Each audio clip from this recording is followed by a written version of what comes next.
마태복음 15장 21절부터 28절의 말씀, 우리 같이 말씀을 봉독하겠습니다. 예수께서 거기서 나가사 두로와 시돈 지방으로 들어가시니 가나안 여자 하나가 그 지경에서 나와서 소리질러 이르되, 주 다윗의 자손이여 나를 불쌍히 여기소서. 내 딸이 흉악하게 귀신 들렸나이다 하되, 예수는 한 말씀도 대답하지 아니하시니 제자들이 와서 청하여 말하되, 그 여자가 우리 뒤에서 소리 지르오니 그를 보내소서. 예수께서 대답하여 이르시되, 나는 이스라엘 집에 잃어버린 양 외에는 다른 데로 보내심을 믿지 아니하였노라 하시니, 여자가 와서 예수께 절하여 이르되, 주여 저를 도우소서. 대답하여 이르시되, 자녀의 댁을 취하여 개들에게 던짐에 마땅하지 아니하니라. 여자가 이르되, 주여 올소이다마는 개들도 주인의 상에서 떨어지는 부스러기를 먹나이다 하니, 이에 예수께서 대답하여 이르시되, 여자여 내 믿음이 크도다. 내 소원대로 되리니 하시니, 그때로부터 그의 딸이 나으니라. 아멘. 이는 생명의 말씀입니다. 예배하는 이들을 주님의 이름으로 축복하고, 우리 옆에 있는 사람들과 함께 인사합시다. 사랑하고 축복합니다. 언제 시크릿이라고 하는 책이 인기를 얻은 적이 있어요.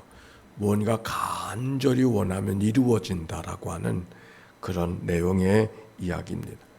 이런 비슷한 이야기를 피그말리온 효과라고 해서, 그리스 로마 신화의 피그말리오라는 조각가가 결혼을 하고 싶은데 결혼할 상대를 구하지 못하던 차에 자기가 이상적인 원하는 사람을 조각을 해서, 그리고 조각을 사랑하는 아내라고 칭하면서 그 조각과 더불어 살아가다가 어느 날 그 조각을 그 아프로디테 신전에다가 갖다 바치면서, 내가 그렇게 이런 사람이 내 아내가 되기를 원한다고 간절히 손을 들여서 집에 돌아왔더니, 그리고 그 조각과 입을 맞추었더니 이게 살아났다라고.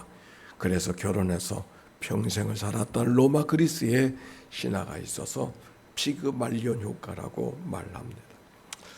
이런 이야기가 코엘료의 연금술사에도 그런 얘기가 나옵니다. 자네가 무엇인지 간절히 원하면 온 우주가 당신의 소망을 이룰 수 있도록 도와줄 거라고 하는 그 유명한 글귀가 있어서 어느 날 대통령의 담화에도 그런 이야기가 인용된 적이 있었습니다. 여러분은 어떻게 생각하세요? 그래서 많은 사람들이 때때로 로또를 사고 기다립니다.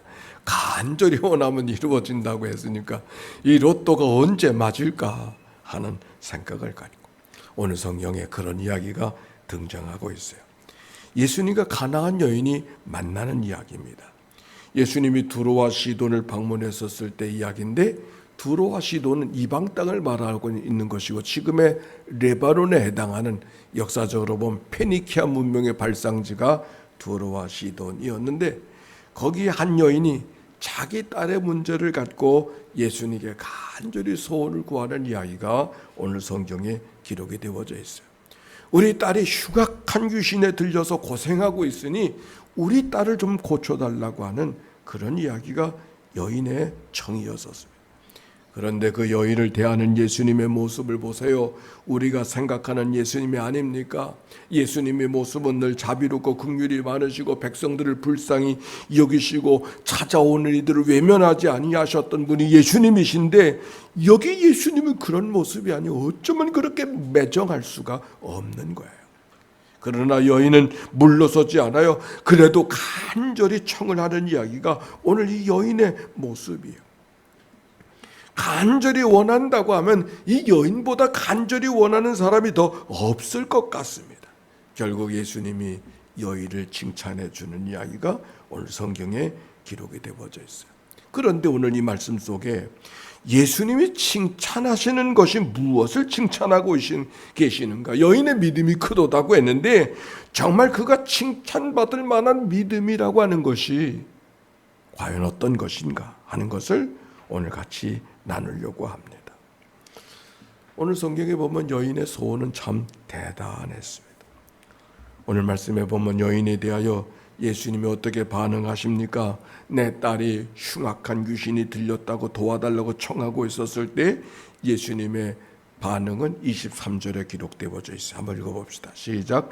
예수는 한 말씀도 대답하지 아니하니. 하나님 예수님은 한 말씀도 대답하지 아니했다. 우리가 살아가면서 뭔가 말을 했는데 대꾸가 없으면 여러분의 마음이 어떤 마음입니까? 예수님의 마음이 바로 예수님이 그렇게 한 말씀도. 그런데 보니까 이거는 잠시만 반응하지 않은 것이 아니에요. 23절 후반부에 보면 제자들이 저렇게 소리 지르는 여인을 돌려보내 주시옵소서 청하고 있는 것을 보면은 예수님이 한순간만 잠시 침묵한 것이 아니라 계속 침묵하셔서, 그래서 그 침묵을 못 견뎌서 여인이 어떻게 하겠어요? 소리를 지르는 거예요. 소리를 질렀다는 얘기는 예수님이 잠시 침묵하고 한 번 침묵하신 것이 아니라 아무리 청해도 아무런 대꾸를 하지 않으셨어요. 한순간의 침묵이 아니라 소리를 지르도록 그래도 침묵하고 계신 예수님의 모습. 그래도 이 여인은 포기하지 않았어요. 그래서 예수님이 드디어 24절에 반응하십니다. 뭐라고 말씀합니까? 시작. 예수께서 대답하여 이르시되 나는 이스라엘에 잃어버린 양 외에는 다른 데로 보내심을 받지 아니하였노라. 이스라엘에 잃어버린 양 외에는 다른 데로 보내심을 받지 않았다. 즉 너는 이스라엘 사람이 아니기 때문에 내가 너에게 상관할 수 없다고 예수님이 말씀하고 있는 거예요. 근데 이 말이 예수님이 지금 새삼스럽게 처음 하는 말이 아니에요. 예수님이 제자들을 전도서로 불러내시고 전도하러 보내실 때도 하셨던 말씀 뭐라 그랬어요? 이스라엘에 잃어버린 양에게로 가라. 그러니까 예수님이 그 여인을 물리치기 위해서 새삼스럽게 지금 만들어 놓은 생각해서 말씀하시는 것이 아니라 예수님의 삶의 원칙이었어요. 그렇기 때문에 당신 이방인에게 당신까지 내가 관심할 여유도 없고 이유가 없다고. 캠프 데이비드에서 원칙을 결정했다고 선언했다고 이야기하는데 원칙을 정한다는 것은 중요한 것이죠. 그런데 예수님께서 이스라엘에 잃어버린 양 외에는 관심하지 않겠다고 하는, 지금 관심할 수 없다고 하는 그런 예수님의 원칙을 이야기하고 있었어요. 그러니 더 이상 얘기하지 말아라. 그러나 여인이 어떻게 했어요? 그래도 포기하지 않았어요. 오히려 예수님께 절을 하면서 나를 좀 도와주소서, 주님이여 나를 좀 도와주소서, 주여.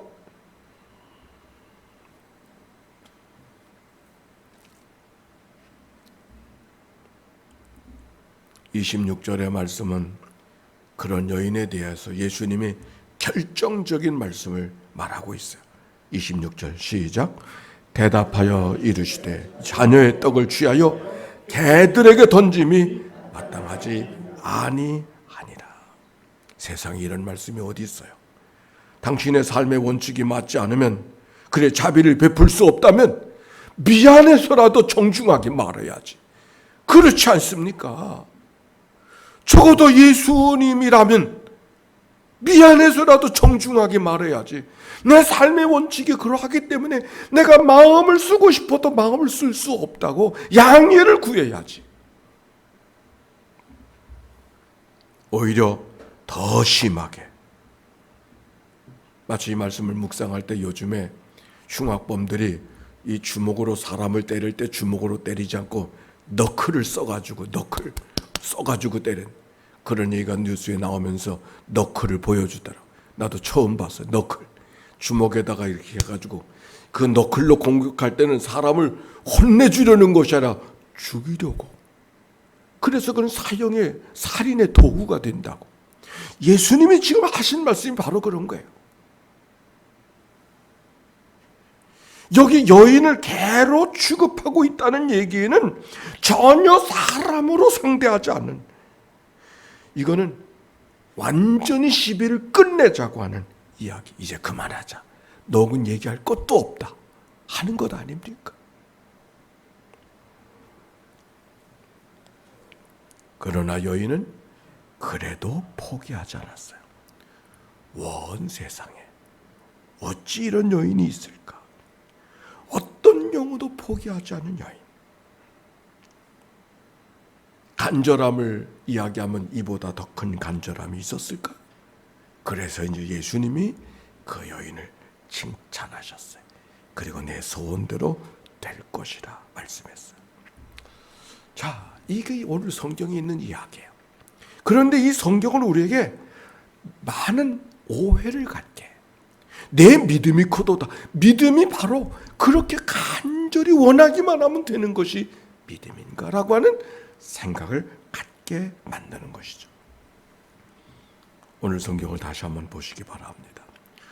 오늘 성경에 있는 이야기 21절부터 있는 이야기는 가나안 땅에 가셔서 가나안 여인을 만나서 이야기를 나눈 이야기로 전개되고 있지만, 이 말씀 앞에 어떤 이야기가 기록되어져 있냐면, 성경에 보면 마태복음 15장 1절에 이런 말씀이 기록이 되어져 있어요. 1절 시작.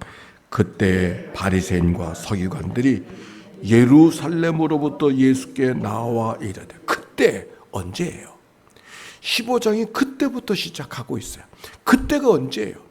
예수님이 오병의 역사를 만드시고, 그래서 왕으로 세우려고 하는 그 무리들을 흩어놓으시고 제자들을 떠나보내신 다음에 그 풍랑을 잔잔케 하시고 무리로 걸어오시던 예수님의 이야기가 그 앞에 기록되어져 있지 않습니까? 그것으로 끝나지 않았어요. 많은 병인들이 예수님을 찾는 이야기가, 그래서 병을 고치고자 원하는 이야기가 14장 마지막 기록이 되어져 있어요. 즉 예수님이 평범한 사람이 아는 것을 알고 있는 아침 메시아로 생각하는 사람들이 많은, 바로 그때 서기관과 바리새인들이 예수님께 시비를 거는 거예요. 뭐라고 시비를 걷고 있는가? 당신의 제자들이 손을 씻지 않아도 음식을 먹는, 떡을 먹는, 율법에 어긋나는, 장로의 전통에 어긋나는 일을 범하고 있으니 그걸 제대로 해지, 그걸 가르쳐 줘야 되지 않느냐고 핀잔을 주는 이야기가 오늘 성경에 기록이 되어져 있어요. 이거는 제자들의 문화 생활을 지적하는 것이 아니라 하나님의 말씀대로 살지 못하는, 장로들의 유전대로 전통대로 지키지 못하고 있다고 하는, 그 말씀을 지키지 못하고 있는 그 얘기를 지적하면서 자기 제자들이 말씀을 제대로 살아가도록 살아가는 것도 제대로 하지 못하는 주제에 무슨 하나님 나라를 이루겠다고 이야기하고 있는가? 라고 이야기하고 있는 거예요. 장로들의 전통도 지키지 못하는 있는 주제에 어찌 하나님 나라를 이야기하고 있는가? 바로 여기에 대해서 예수님이 반응하는 이야기. 그것에 대해서 예수님 말씀하셨어요. 너희들은 장로들의 유전, 전통을 지킨다고 하면서 부모를 공경하는 일을 저버리고 있지 않는가? 오히려 핀잔하는 이야기가 기록이 되어져 있어요. 사실 오늘 마태복음의 이야기 속에는 마가복음에 기록된 내용이 생략되어져 있어요. 거기 마가복음의 같은 말씀 속에 어떤 말씀이 있느냐면, 재산을 갖고 있는 사람이 그 재산을 고르반, 즉 부모님께 드린데 하나님의 성전에 드린다고 하면은 부모를 복양할 책임을 면제받는 그런 일들이 있어요. 그래서 부모님이 세상을 떠났어.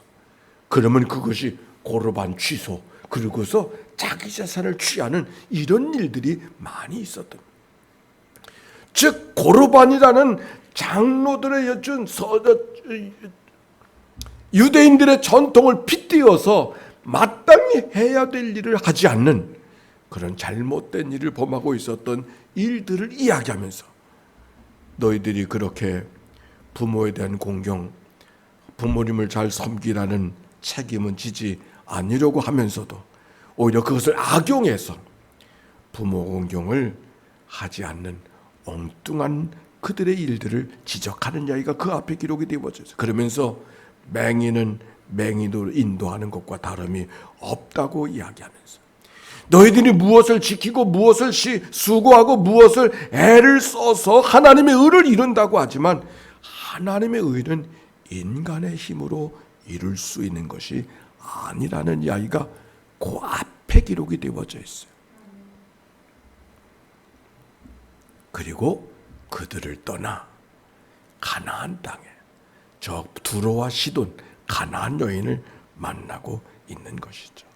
자, 가나안 여인을 만나서 했던 이야기 가운데 특별히 사용되어지는 단어들을 보세요. 나는 이스라엘의 잃어버린 양에게로 보내심을 잃어버린 양에게로 외에는 보내심을 받지 않았다고 하는 말씀. 내가 떡을 개에게 던지는 법이 없다고 하는 말씀. 이거는 단순히 여인을 조롱하는 정도 약을 올리기 위한 단어가 아니라 아주 분명한 거절을 하고 있는 거예요. 왜? 당시 유대인들은 이방인을 개로 여겼기 때문에 내가 도대체 당신들 이방인들과는 상관할 수 없다고 하는 얘기가 오늘 본문에 있는 이야기예요. 그러나 여인이 그 자기들과 상관할 수 없다고 하는 그 예수님에게 이렇게 반응해요. 27절 다 같이 시작. 여자가 이르되 주여 올소이다마는 개들도 제 주인의 상에서 떨어지는 부스러기를 먹는, 예, 자격이 없는 거 맞습니다. 그러나 이방인이라도 하나님의 은혜를 받을 수 있지 않겠습니까?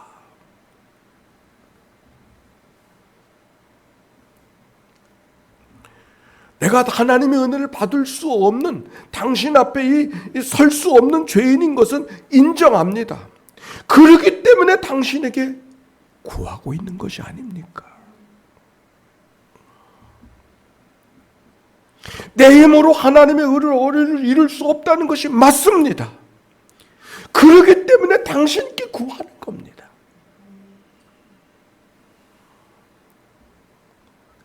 그때 주님, 여자야 내 믿음이 크도다. 내 소원대로 되리라.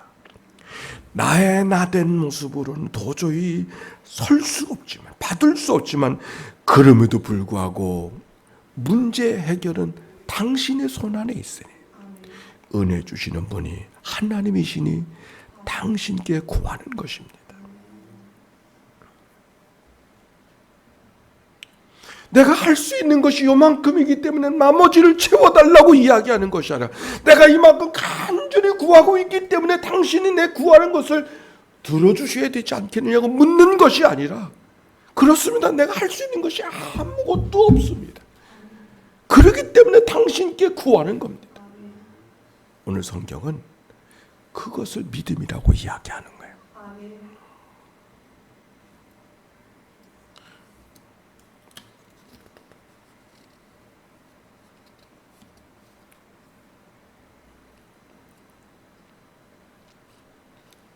우리의 습관을 바꿀 때가, 바꿔보고 싶을 때가 있죠.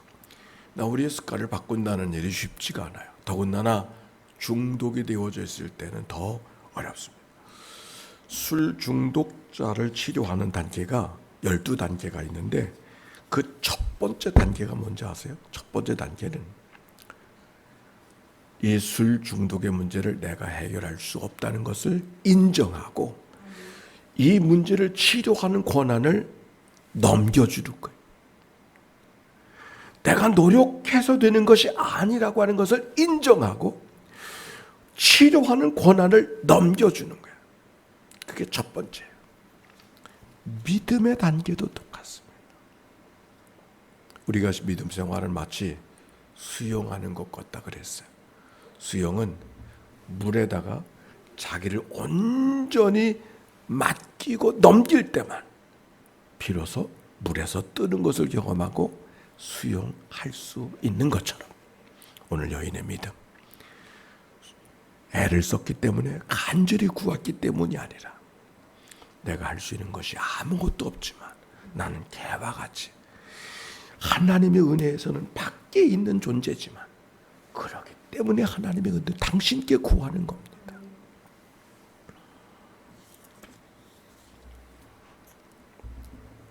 오늘 우리가 믿음이 무엇인가를 여러분과 함께 나누기를 원했습니다. 할 수 없는 거, 할 수 있는 것이 없다는 얘기는 이제는 아무것도 안 하고 살겠습니다 하는 말이 아닙니다. 할 수 없는 것이, 할 수 있는 것이 없기 때문에 오히려 당신이 나를 움직여 주십시오. 이게 믿음의 모습이에요. 그러면 하나님이 성령을 보내주셔서 넘어진 자를 일으켜 주시고, 기도할 수 없는 자를 기도하게 하시고, 사랑할 수 없는 자를 사랑하게 하시고, 예배할 수 없는 마음을 예배할 수 있는 마음으로 바꿔주시는 줄로 믿습니다. 오늘도 그 믿음을 갖고 예배하는 여러분에게 그 믿음을 갖고 한 주간 승리하며 살아갈 모두가 되시기를 주의 이름으로 축원합니다. 우리 함께 하나님 앞에 기도하십시다. 나의 믿음 없는 것을 아신 하나님, 나의 연약함을 아신 하나님, 내가 무엇을 했기 때문이 아니라 아무것도 할 수 없기 때문에 하나님을 바라봅니다. 주님을 의지합니다. 엎드려 구합니다. 주님 내게 은혜 베풀어 주시고 하나님의 성령으로 우리들의 심령을 채워 주시옵소서.